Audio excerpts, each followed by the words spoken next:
എന്തുകൊണ്ടാണ് മിസ്രയീം ദേശത്ത് ഇസ്രായേൽ ജനം അടിമകളായി ജീവിച്ചതെന്നറിയാമോ? അവർ കഷ്ടപ്പെട്ടതെന്തുകൊണ്ടെന്നറിയാമോ? അടിമവേല ചെയ്തെന്തുകൊണ്ടെന്നറിയാമോ? അവർ അനുഗ്രഹിക്കപ്പെട്ടതിന് ശേഷം ദൈവത്തെ മറന്നതുകൊണ്ടാണ്. ഇന്നെന്നെ കേട്ടുകൊണ്ടിരിക്കുന്ന പ്രിയ സഹോദര സഹോദരി, അനുഗ്രഹിക്കപ്പെടുന്നുണ്ടോ? നിന്റെ ജോലിയിൽ നീ സ്ഥിരപ്പെട്ടുവോ? നീ ഭൗതികമായ അനുഗ്രഹം പ്രാപിച്ചുവോ? പരീക്ഷകളിൽ നീ വിജയം നേടിയെടുത്തോ? നീ ആഗ്രഹിച്ചതായ വസ്തുവും വാഹനവുമൊക്കെ നിനക്ക് വാങ്ങുവാൻ കഴിഞ്ഞുവോ? ജാഗ്രത! ഈ സമയത്ത് പിശാച് നിന്നെ ദൈവത്തിൽ നിന്നും അകറ്റിക്കളയുവാനായിട്ട് നിന്റെ ഉള്ളത്തിൽ നിഗളത്തെ കൊണ്ടുവരും. ദൈവത്തിൽ ആശ്രയിക്കാതെ ജീവിക്കാമെന്നുള്ളതായ തോന്നൽ നിന്റെ ഉള്ളത്തിൽ കൊണ്ടുവരും. എനിക്ക് ദൈവത്തെ കൂടാതെ ജീവിക്കാൻ കഴിയുമല്ലോ, എനിക്ക് സ്ഥിരമായൊരു വരുമാനമുണ്ടല്ലോ എന്നൊക്കെ തോന്നും. ഇപ്പോൾ നിനക്ക് നല്ല ആരോഗ്യമുള്ളതുകൊണ്ട് ദൈവത്തിൽ ആശ്രയിക്കാതെ ജീവിക്കാൻ കഴിയുമെന്ന് തോന്നിയേക്കാം. നിനക്ക് നല്ല ബാങ്ക് ബാലൻസ് ഉണ്ട്, ഒരുപാട് വസ്തുക്കളും വാഹനങ്ങളുമുണ്ട്, പിന്നെ ദൈവത്തെ എന്തിനാണെന്ന് തോന്നിയേക്കാം.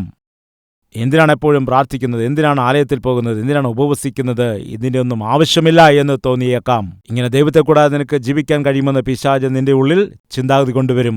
അതുകൊണ്ട് നിങ്ങൾ സൂക്ഷിക്കുക. അന്ന് ഇസ്രായേൽ സമൃദ്ധി നേടിയ ശേഷം, അനുഗ്രഹിക്കപ്പെട്ട ശേഷം ദൈവത്തെ വിട്ട് അകന്നുപോയി, ദൈവത്തെ മറന്നു ജീവിക്കാനിടയായി. എന്നാൽ അങ്ങനെ നമ്മുടെ മധ്യയിൽ ആരെങ്കിലും ജീവിക്കുന്നവരുണ്ടെങ്കിൽ ഇന്ന് വളരെ സൂക്ഷിക്കുക.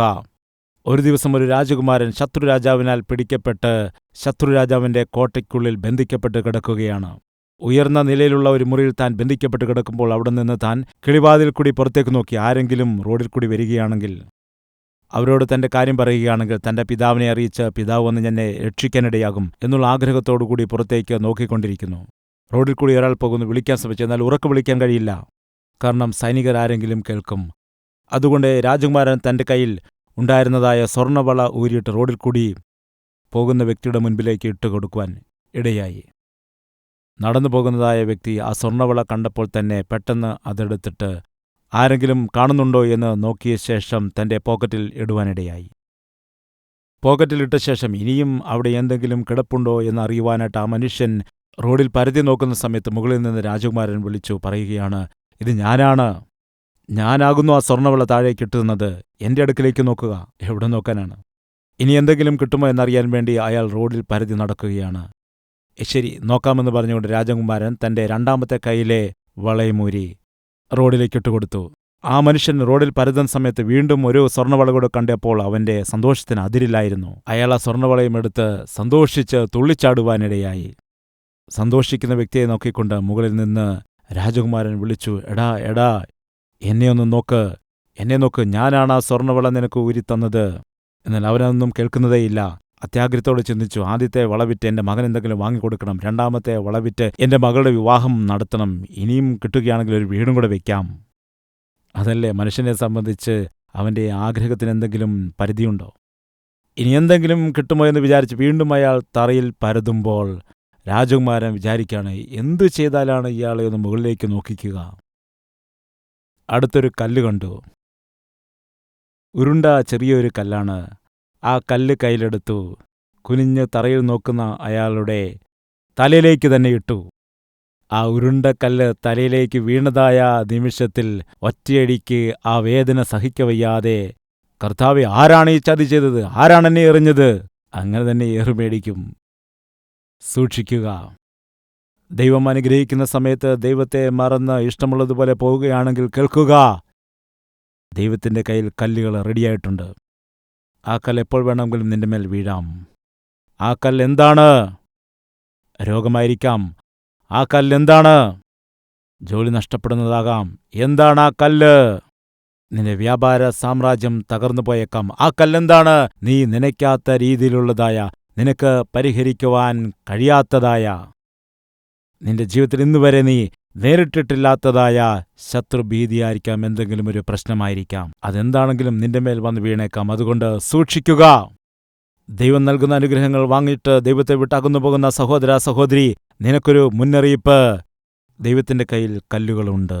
നിന്റെ ഭവനത്തിൽ, നിന്റെ കുടുംബത്തിൽ നീ ഒരു യോസേഫിനെ പോലെ ആയിരിക്കണം. ദൈവത്താൽ അനുഗ്രഹിക്കപ്പെട്ട് ദൈവത്തിന്റെ നന്മകൾ പ്രാപിച്ചെടുത്തതിന് ശേഷം അവൻ ആരെയും മറന്നില്ല. അങ്ങനെ തന്നെ നീ ജീവിക്കണം. യോസെഫിന്റെ കാലത്ത് യാക്കോബിന് ഒരു പ്രശ്നമുണ്ടായിരുന്നില്ല.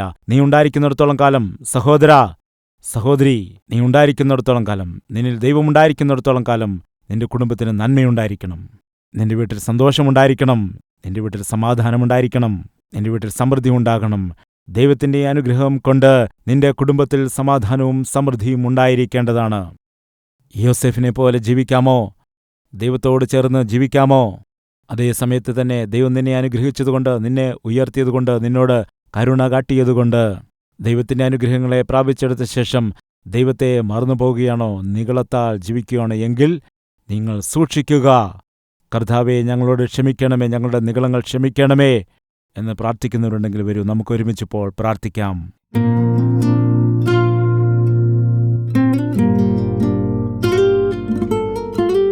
മഹാപരിശുദ്ധനായ സ്നേഹവാനായ പിതാവേ, വളരെ വ്യക്തമായി ഞങ്ങളോട് നീ സംസാരിച്ചുവല്ലോ. ഇസ്രായേൽ ജനം ദൈവത്തിന്റെ അനുഗ്രഹങ്ങൾ പ്രാപിച്ച ശേഷം ദൈവത്തെ മറന്നുകൊണ്ട് സ്വന്തം ഇഷ്ടപ്രകാരം ജീവിച്ചതായ സമയത്ത്, ദൈവമേ, നീ അവരെ അടിമത്തത്തിലേക്ക് ഏൽപ്പിച്ചു കൊടുക്കാനിടയായല്ലോ. ഇപ്പോൾ അവർ കണ്ണുനീരൊഴുക്കുകയാണ്, ദൈവസന്നിധിയിൽ നിലവിളിക്കുകയാണ്.